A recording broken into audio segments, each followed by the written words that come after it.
dari unit terkecil yaitu keluarga. Nah, kita akan mengupasnya bab per bab secara mendalam. Yuk kita mulai dari bagian pertama deh. Oke, jadi di bagian pertama itu ada landasan kontekstual pendidikan keluarga. Jadi Don, di bagian pertama ini terdiri dari 1 sampai bab 3 yang menjadi fondasi pemikiran kita sebelum masuk ke hal praktis. Jadi di bab pertama yaitu dengan judul Hakikat Manusia dan Pendidikan. Di bab pertama ini sebagai pembuka, Bapak Safruddin Aziz langsung menohok kesadaran kita. Beliau menegaskan bahwa keluarga bukanlah sekedar lingkungan pertama, tetapi juga lingkungan pendidikan utama dan terpenting. Istilah ini sudah sering dipakai, yaitu Ummu al-Madaris atau ibu dari segala sekolah. Iya nih, di sini ditekankan bahwa semua masalah, kenakalan remaja, krisis moral, pada akarnya adalah kegagalan pendidikan di level keluarga deh. Nah, bukan berarti menyalahkan orang tua sepenuhnya, tapi lebih menegaskan bahwa tanggung jawab utama ada di pundak keluarga, bukan diserahkan sepenuhnya di sekolah, tapi sepenuhnya itu harus juga ada dukungan dari keluarga deh. Oh gitu ya. Nah, tepat sekali nih. Poin utama di bab pertama ini yaitu pendidikan keluarga bersifat preventif dan formatif, yaitu dengan mencegah kerusakan sebelum terjadi dan membentuk kepribadian dasar anak. Jadi Don, ini adalah investasi jangka panjang. Lebih baik menguatkan fondasi daripada memperbaiki ketika sudah retak. Selanjutnya mungkin kita langsung aja di bab kedua yaitu dengan judul Landasan Filosofis Pendidikan Keluarga. Nah, kalau di bab 2 ini tuh Don seperti ruh dari seluruh buku ini, yaitu penulis membangun argumentasinya di atas dengan 3 landasan tokoh utama. Yang pertama itu ada landasan religius, yaitu nilai-nilai ketauhidan, akhlak, dan ibadah menjadi tujuan dan sekaligus metode. Semuanya dijelaskan di buku ini diintegrasikan dalam keseharian. Kemudian ada landasan kedua yaitu landasan Pancasila. Landasan ini konteksnya sebagai bangsa Indonesia yaitu nilai ketuhanan, kemanusiaan, persatuan, kerakyatan, dan keadilan harus ditanamkan dalam frame keluarga itu sendiri. Dan yang terakhir itu ada landasan psikologis Don, yaitu penulis di buku ini mempertimbangkan bahwa tahapan perkembangan anak itu jadi tidak memaksakan sesuatu yang belum pada saatnya. Berarti jadi orang tua tidak boleh asal nerapin pola asuh, harus punya pegangan. Nah, filsuf yang kuat misalnya ketika melarang anak, alasannya bukan cuma kata ibu tidak boleh, tapi bisa dijelaskan dengan nilai agama, nilai kemanusiaan. Ini yang membuat pendidikan menjadi bermakna. Berarti ajaran orang tua itu adalah landasan juga ya deh. Ya Don, benar sekali. Nah, mungkin langsung aja kita bab ketiga yaitu dengan judul Tujuan dan Prinsip-prinsip Pendidikan Keluarga. Jadi, setelah punya landasan, kita perlu tahu mau dibawa kemana nih tujuan utamanya. Menurut di buku ini adalah membentuk insan kamil atau manusia paripurna, yaitu manusia yang tidak hanya pintar tetapi juga berakal mulia, bertanggung jawab, dan bermanfaat bagi semua. Nah, di dalam buku ini juga deh, untuk mencapai tujuan mulia itu, penulis merinci beberapa prinsip yang harus dipegang. Nah, ada prinsip keteladanan atau al-qudwah. Ini yang paling ditekankan anak-anak adalah peniru ulang. Mustahil memerintah anak sholat jika orang tuanya sendiri tidak sholat. Nah, yang kedua itu ada prinsip pembiasan atau al-adat, membentuk karakter melalui kebiasaan, dari kebiasaan mengucapkan salam, berterima kasih, hingga kebiasaan membaca. Nah, yang ketiga itu ada prinsip kasih sayang. Semua pendidikan harus dilandasi cinta, bukan amarah atau paksaan. Yang terakhir ada prinsip konsistensi. Jangan plan hari ini melarang, besok membiarkan, itu membingungkan anak. Itu tidak boleh deh. Yang ada juga yang yang bagian kedua ada judulnya implementasi pendidikan dalam keluarga. Nah, setelah punya fondasi yang kuat, kita masuk bagian bab ke 4 sampai 9. Ini bagian favoritku deh karena sangat aplikatif. Nah, di bab 4 ini deh tentang pendidikan parental dalam keluarga. Bab ini sangat penting untuk menjawab kesalahpahaman bahwa pendidikan anak adalah tugas ibu saja. Nah, Saifuddin Aziz dengan tegas membedakan peran komplementer ayah dan ibu. Kalau ibu itu deh di dalam buku ini adalah sumber kelembutan, kasih sayang, dan pendidikan emosi. Ibu adalah sekolah pertama bagi anak yang mengajarkan kasih sayang. Sedangkan ayah itu ada tujuannya juga deh. Tujuannya itu adalah sumber keteladanan dalam pemimpin, disiplin, eksplorasi dunia luar. Kehadiran ayah sangat krusial untuk membentuk rasa percaya diri dan nalar kritis anak. Nah, peran ayah ini sangat dibutuhkan dalam pendidikan keluarga. Bukan hanya ibu, tapi ayah ini juga sangat-sangat diperlukan deh. Ya, betul banget ya, Don. Jadi, konsep father depression atau kekurangan figur ayah ini dijelaskan banget di dampaknya di dalam buku ini. Seperti pada anak laki-laki yang kurang percaya diri atau anak perempuan yang mencari figur perhatian di luar. Jadi, sinergi ayah dan ibu ini bagaikan dua sayap burung yang jika satu patah, maka terbangnya tidak akan optimal dan tidak akan sempurna. Mungkin gitu ya, Don. Nah, kita masuk ke bab 5 nih deh, membahas tentang pendidikan dan pengembangan kreativitas anak dalam keluarga. Nah, di bab ini kita dikasih toolbox atau kotak peralatan untuk mendidik. Metodenya beragam deh, banyak yang metode yang di dalam buku ini. Pertama itu metode kisah Al-Kasyah. Anak-anak sangat menyukai cerita nelabi, teladan, atau bahkan dongeng yang penuh hikmah secara efektif. Yang kedua itu ada metode pembiasan, seperti yang tadi disebutkan yang ada di bab 4 tadi. Seperti yang tadi disebutkan tadi, praktiknya terus menerus diajarkan. Yang ketiga itu ada metode reward atau punishment. Penekanannya hukuman bukan untuk menyakiti, tapi untuk edukasi. Hukuman yang diberikan harus membuat anak mengerti kesalahannya, bukan sekedar hanya menakuti saja. Nah, yang terakhir itu ada metode diskusi dan tanya jawab. Melatih anak untuk berpikir kritis dan mengemukakan pendapat. Nah, tanya jawab di sini bukan tanya jawab seperti di kelas deh, tapi tanya jawabnya itu dua arah dengan anak. Kita menanyakan kabar anak, terus menanyakan cerita hari-harinya. Nah, mungkin itu saja deh kalau di bab 5 itu.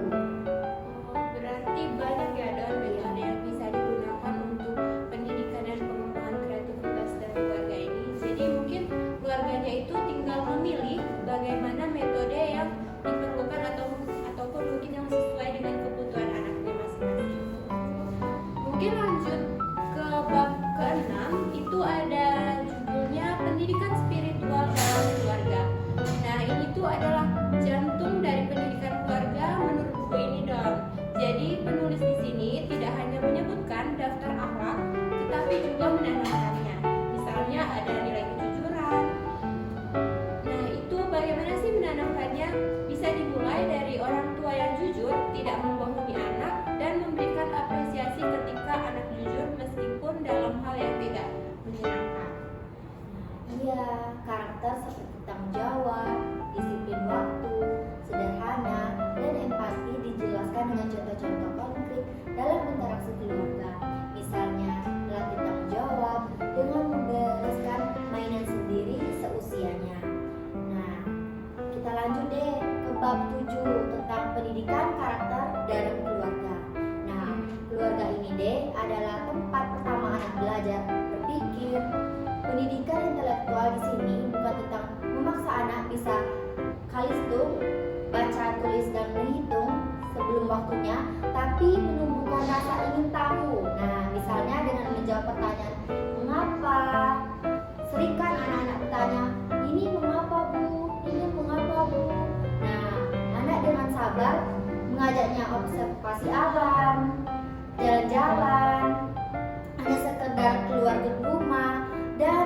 membaca buku bersama deh.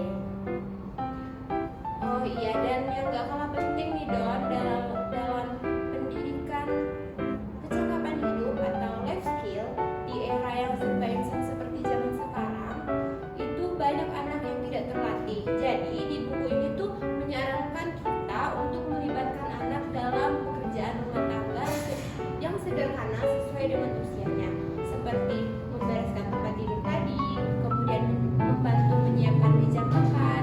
Nah, ini semua tuh bisa melatih kemandirian dan rasa memiliki dari anak itu sendiri Don. Mungkin kita langsung lanjut ke bab 8, yaitu pendidikan sosial dan emosional. Jadi, anak yang cerdas secara akademis itu tetapi tidak bisa mengelola emosi atau berempati, itu akan sulit di masyarakat Don. Jadi di bab 8 di buku ini mengajarkan orang tua untuk yang pertama itu mengenali emosi anak, seperti bertanya kepada anak itu sendiri, seperti adik lagi marah ya, atau kakak sedih karena apa. Nah, ini tuh bisa membantu anak untuk memberi nama pada perasaannya. Mungkin dia sedang merasa kesal, merasa sedih, ataupun merasa senang. Dan yang kedua itu bisa mengajarkan regulasi emosi, yaitu dengan mengajarkan cara marah tetapi dengan cara yang sehat, itu misalnya dengan menarik napas atau mengungkapkannya dengan kata-kata, bukan dengan tantrum atau kita seperti biasanya kita lihat anak itu nangis-nangis, ngamuk-ngamuk gitu kan, tantrum. Jadi kita bisa mengajarkan regulasi emosi ini kepada anak. Dan yang terakhir itu bisa melatih keterampilan sosial seperti berbagi, antri, meminta maaf, dan mengucapkan terima kasih. Nah, ini semua tuh kan kayak pokok dari pengajaran yang bisa kita lakukan untuk seperti anak bersosialisasi kepada temannya kan, kata-kata seperti maaf, tolong, dan terima kasih itu penting banget ya kan Don? Berarti di bab 8 ini menjelaskan tentang emosi dan empati ya deh. Nah, kita lanjut ya ke bab 9 tentang pendidikan seksualitas dalam keluarga. Nah, ini sering kita tidak bicarakan kadang di keluarga itu. Nah, di bab 9 ini seringkali dihindari karena dianggap tabu, atau tapi justru lebih krusial. Kadang tidak ingin kita bicarakan karena itu tabu kan. Nah, di dalam buku ini deh, penulis menekankan pendidikan seksualitas ini bukan tentang hubungan intim, tetapi tentang pendidikan aurat. Nah, mengajarkan bagian tubuh mana yang tidak boleh dilihat atau disentuh orang lain. Nah, yang kedua itu ada pendidikan identitas gender, mengenalkan peran sebagai laki-laki dan peran perempuan secara sehat. Itu tuh bisa mengajarkan anak, kan anak-anak tuh kadang mau condong ke laki-laki padahal dia perempuan. Nah, di buku ini mengajarkan di dalam buku ini. Nah, yang terakhir ini deh, pendidikan rasa malu. Ini menanamkan kita jangan merasa malu untuk menjaga kepercayaan diri kita deh di bab 9 ini. Oh gitu ya Don, berarti emang penting ya pendidikan seksualitas itu dalam keluarga, terutama kita biar bisa menekankan kepada anak itu tentang pembatasan dirinya kepada lawan jenis dan lain-lain. Nah, dari penyampaian juga di buku ini juga cara penyampaiannya juga disesuaikan dengan usia, dengan bahasa yang santun dan ilmiah, misalnya menggunakan nama yang benar untuk anggota tubuh, tidak dengan sebutan yang dibuat-buat. Mungkin itu untuk bab 9. Selanjutnya kita akan beralih ke bagian yang terakhir di buku ini, yaitu bagian 3, yaitu tentang tantangan dan sinergi. Jadi di bagian terakhir di buku ini, yaitu bab 10 sampai 12, itu membahas tentang konteks kekinian Don. Nah, untuk bab 10 ini berjudul pendidikan keluarga di era digital. Di bab 10 ini adalah bab yang sangat aktual, yaitu penulis tidak anti teknologi tetapi juga mengajak orang tua untuk bijak. Konsep digital parenting yang diajukan di dalam buku ini yaitu yang pertama itu menjadi teman anak di sosial media untuk memantau kegiatan dan keseharian anak itu sendiri. Kemudian ada menempatkan komputer di ruang keluarga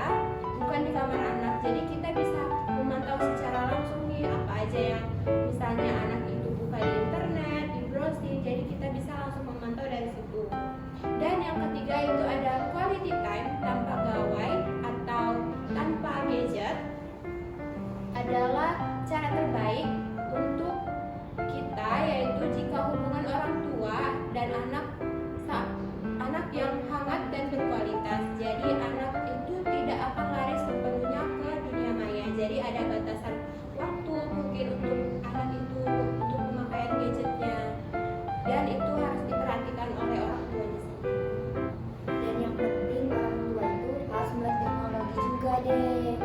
Jangan sampai kita lebih gaptek dari anak. Kita harus memahami platform yang mereka gunakan agar bisa mengarahkan dengan baik. Nah, jangan sampai sekali kita itu ketinggalan teknologi, malah anak yang lebih pintar. Ya, karena anak-anak sekarang itu udah ngerti banget ya tentang teknologi, tentang gadget, pokoknya selalu update semuanya. Nah, kita lanjut deh ke bab 11, mengatasi krisis moral dan kenakalan remaja. Nah, di bab 11 ini deh, melihat kenakalan remaja sebagai gejala, bukan akar masalah. Nah, akarnya bisa jadi karena berkenhong, kadang itu kurangnya komunikasi di dalam keluarga, atau kegagalan pendidikan di usia dini. Nah, di dalam buku ini deh, penulis menawarkan pendekatan dengan komunikasi yang restoratif, bukan menghakimi. Dengarkan dulu alasan mereka, cari solusi bersama, dan libatkan mereka dalam proses perbaikan di dalam buku ini deh. Cukup lengkap ya Don untuk bab 11 ini. Selanjutnya kita akan beralih ke bab 12, yaitu dengan judul membangun sinergi segitiga emas, yaitu keluarga, sekolah, dan masyarakat.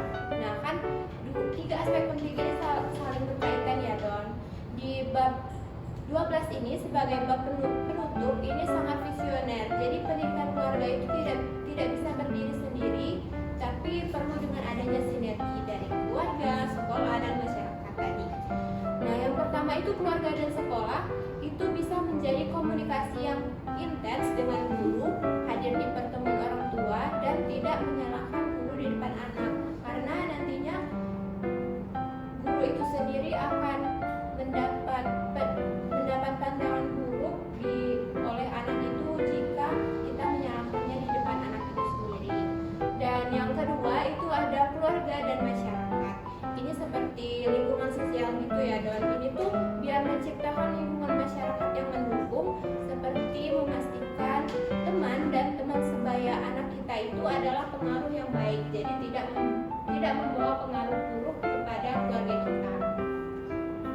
Pada intinya kan deh, di bab 12 ini kita tuh kayak butuh desa atau butuh masyarakat deh untuk membesarkan anak kita itu. Bukan hanya kita orang tua kan, tapi kita tuh butuh lingkungan kita untuk membesarkannya juga. Semua pihak itu seperti harus bertanggung jawab kan atas semua anak yang ada di Indonesia ini kan. Jadi semua pihak itu memiliki kewajiban untuk bisa membangun sinergi untuk kebaikan pendidikan keluarga kita. Jadi mungkin itu tadi pembahasan kami mengenai isi dari 11 bab di dalam buku pendidikan keluarga. Selanjutnya kami akan membacakan refleksi dari buku ini yang sudah kami bedah. Jadi secara keseluruhan buku pendidikan keluarga ini seperti kompas yang sangat jelas, dimulai dari membangun paradigma yang benar di benak orang tua, lalu memberikan bantuan praktis yang detail, dan diakhiri dengan strategi menghadapi tantangan masa kini. Jadi kelebihannya buku ini bahasanya mudah dipahami dan sangat grounded, baik dengan nilai-nilai keislamannya maupun sebagai paduan untuk keluarga Indonesia secara umum. Mungkin tantangannya adalah orang tua harus benar-benar komitmen untuk mengaplikasikan karena butuh konsisten dan pengorbanan waktu serta tenaga untuk keluarga kita. Benar sekali nih Don, buku ini juga mengajak kita untuk mengintrospeksi dan terus belajar. Jadi menjadi orang tua itu adalah perjalanan yang sangat panjang dan menjadi pribadi yang lebih baik lagi. Karena kita tidak bisa memberi apa yang kita tidak miliki kepada anak. Saran kita, buku ini wajib dibaca tidak hanya oleh orang tua, tetapi juga oleh calon orang tua, para pendidik, dan siapa saja yang peduli dengan masa depan bangsa. Karena dengan perbaikan keluarga, kita sedang memperbaiki peradaban untuk memperbaiki dunia. Jadi teman-teman, itulah tadi hasil pembahasan kami mengenai bedah buku dengan judul Pendidikan Keluarga. Sekian dari bedah buku dari kami. kami yaitu Ruang Literasi. Terima kasih dan sampai jumpa di bedah buku berikutnya.